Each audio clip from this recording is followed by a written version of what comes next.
All right, this is your boy Spank Dog, aka Puffinstein at YouTube. Like, comment, share, subscribe. You already know. Let's get right into it. Let me be clear from the beginning. What this former NFL player is accused of saying to this woman is absolutely disgusting.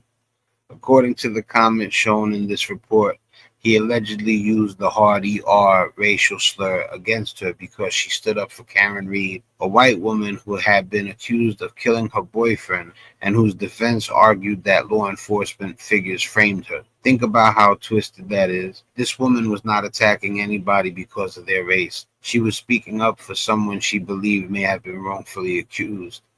Karen Reed's first trial ended with a hung jury, and in her second trial, she was acquitted of murder and manslaughter. Meanwhile, the officers being defended in those comments have been accused of serious misconduct, bias, and exchanging racist and degrading messages. Those allegations do not automatically prove every part of the alleged cover up, but they absolutely justify scrutiny. Yet, instead of addressing those facts, this man allegedly entered a black woman's comment section and called her one of the most hateful words in the English language. And I only mention that Karen Reed is white because it makes the racism even more revealing.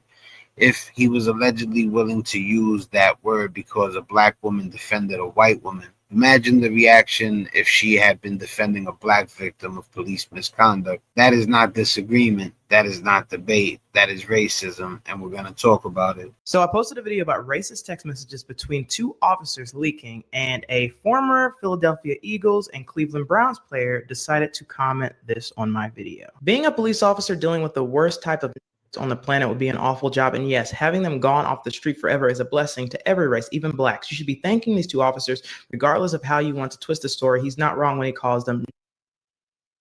Well, let's be honest, if it was a who wants them anywhere, who are you fooling? There's a difference between good black people and pieces of trash, and that goes for trash of any race. So of course you'll try and twist it, but it's a fact. The things that these have to deal with are absolute trash. But of course, people like you want to play victim like the clown you are. White people are sick of your victim mentality, loser. He kept spamming me with a bunch of racist comments, so I'm not going to read them all. This is Jason Short. He even lists the Cleveland Browns as where he still works, and I really hope he doesn't still work there. He says at one point it doesn't matter what race it is, but yet he says white people are tired of it. After he speaks for every white person on planet Earth, he tries to say that it doesn't matter the race, but yet you talk about black folks. All these things you're saying are making most people that have common sense look at you like you're the piece of trash. He even posted a photo January 28th with Brown's new head coach. This is the face of a racist, and this is the face of a coward. And just like every other racist coward, he has energy for women and children, never men. He did not say this to his teammates. I'm sure he did not say this to the people that he was playing against. I'm sure he has all this energy online, a keyboard warrior, an NFL player that people haven't even heard of, never heard of him. People I've asked that. She was defending a lady who isn't black. In the moment, she has enough sense to demonstrate that she's angry at him because he's a racist, not because he's a white man. He's the one that is concerned with almost every black person on the planet. He's the one that spoke for every white person on the planet, while she just speaks the truth, and that's the fact that he's a racist. He should have better things to do with his time than defend two police officers that charged a woman with the murder of her boyfriend, and she wasn't found guilty twice. The first time it was a hung jury, thank God for that, because then she got the second trial, and the second trial they actually realized she wasn't guilty. All right, so luckily Karen Reed was able to post her bail of $50,000, which a lot of people wouldn't have been able to do until after a bit of time. But luckily she had the money to post immediately, and she didn't have to wait in jail while she was found innocent. But if she would have had to lay up, it would have been a person who they found innocent staying in jail for 6 months, a year, while their trial goes on, like so many people do who don't have the money to bail out, and some are innocent. Whether he was the greatest football player ever, it doesn't matter. The things he wrote were racist. if he scored 1 million touchdowns and was the LeBron James or the Jordan or the Kobe of football, I wouldn't care. He would still be the piece of crap racist that wrote disgusting things to a woman online. Not a black woman, a woman. You understand? He's not a white man, he's a man. Who is this guy? Short would have a cup of coffee in the National Football League. Per NFL.com, he played for only 3 years. She was defending a white lady. It seems like you got a problem with women also, because you should have been more concerned about what looks true, what seems to be true, what logically, if you had to decide right there and then what is true. And instead, you're concerned about her speaking the truth about two officers. Just because a person's an officer doesn't mean you should lick their boots. There's bad cops out there, and the same way I wouldn't want to generalize a whole group regarding race or anything. The same thing with profession. I don't consider all cops bad. There's bad people and good people in every large group. We're not talking about a group of 2, a group of 10, but when things are obvious like this, it's not just okay to call it out. We have to call it out. But I wouldn't know what to say if 50% of the cops are bad, 60% are bad, 40% are bad. I don't know. But I have seen some disgusting things happen. And the person that's supposed to be the protector is the violator. And in 2006, Sports Illustrated listed Short as one of the 10 most feared players in the National Football League. They wrote, affectionately known as Full Throttle, Short is so recklessly aggressive on kick coverage that offensive and defensive players alike stop to behold his violent collisions. Nominally a defensive end, the 254-pounder has no apparent regard for his or anyone else's physical well-being. All right, now that's also something that should catch your attention. They talk about his violent collisions, their own words, and they say he has no apparent regard for his or anyone else's physical well-being. It's like they couldn't help tell the truth. He has a dark side to him. Yeah, anybody that would write those comments. And what exactly was he even commenting on that he got so defensive? This is the Big Bang. It's crazy. You would have thought that she was defending a person, a black person, who did something horrendous, horrible.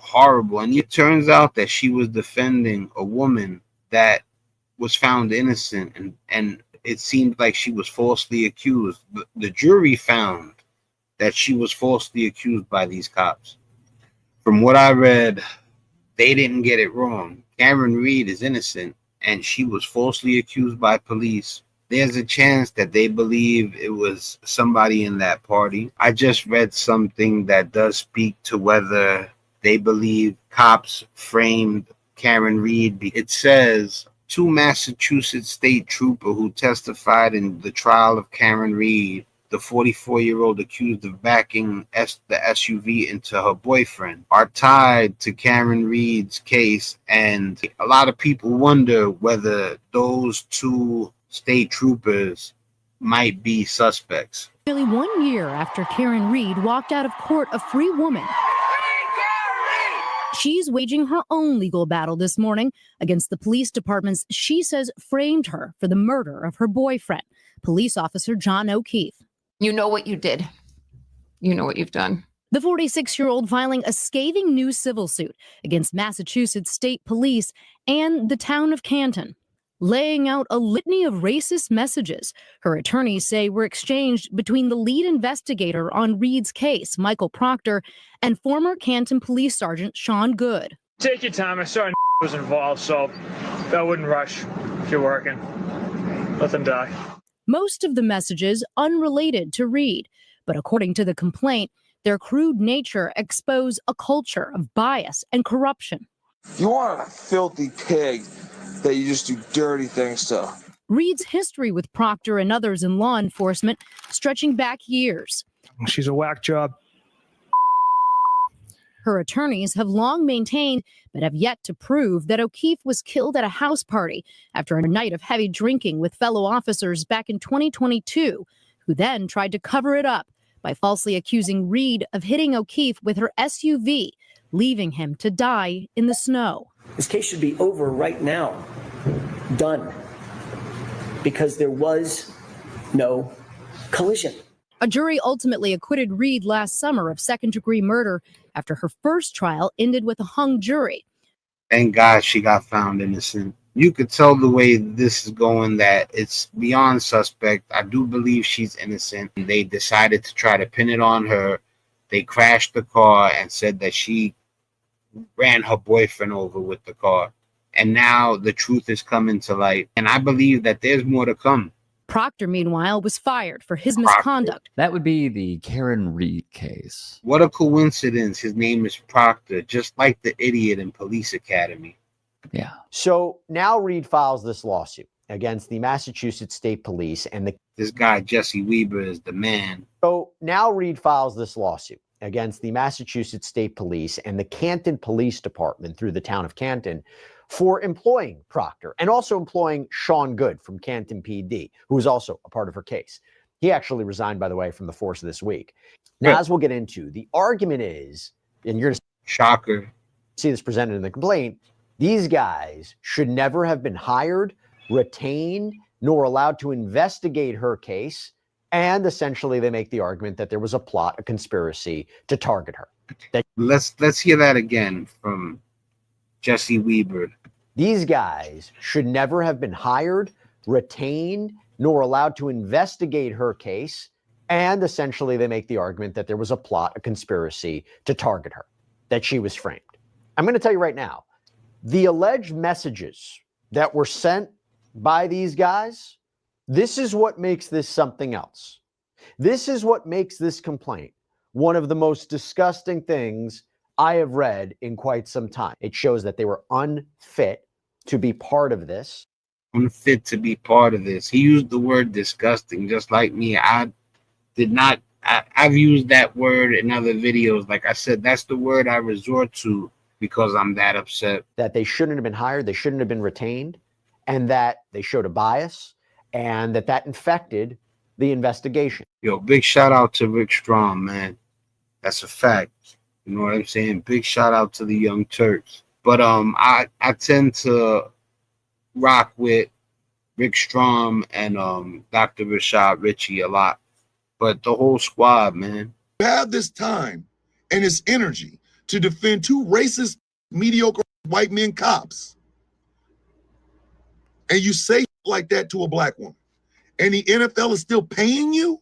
If you were a black player in the National Football League, I want you to understand the owners, the head coaches, and some of your teammates feel that way about you. What really just strikes a nerve with me and so many others is that the NFL at one point, in response to Colin Kaepernick protesting, you'll remember this, had end racism behind their end zones.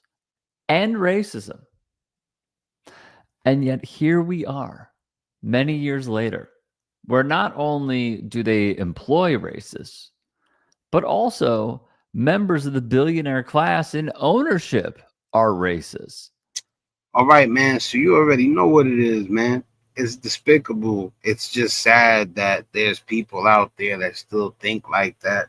You know, I go on YouTube, there's videos, Karen gets what she deserves. You know, it's obvious that a Karen is a person who acts like a piece of trash and gets called out on it, gets exposed, and still doesn't realize she's wrong. And there's other women that see this and don't understand she's wrong when it's obvious that people are making the point that she's wrong and they're still oblivious and ignorant. There's good and bad in everything. There's good and bad in every race. Like I told you, if the number's big enough, there's good and bad. When you step back and connect all these pieces, what we're looking at is absolutely disturbing. A man who spent 3 years in the NFL allegedly went into a black woman's comment section and used the hard ER racial slur against her. And what triggered him? She defended Karen Reed, a white woman who was ultimately acquitted of murder and manslaughter after her first trial ended without a verdict. The comments attributed to this former player are racist, period. And if he wrote them, it shows how comfortable certain people become when they believe they can hide behind a screen, a former job title, or an organization's reputation. Her attorneys argued that she was framed, and her current lawsuit alleges that a biased and corrupt investigation helped put her on trial. The investigators involved have faced serious consequences and scrutiny over disgusting messages and misconduct. And whether this former player currently works for an NFL organization is something I have not confirmed. But the larger question remains, how do people with beliefs and behavior like this continue passing through powerful institutions without being exposed? One man reached the NFL. These officers received badges and authority. Meanwhile, an accused woman nearly lost her freedom, and a black woman was allegedly attacked with a racial slur merely for defending her. Not to mention Karen Reed lost her boyfriend. This is why accountability matters, not only after people get exposed, but before they are trusted with influence, employment, badges, and power.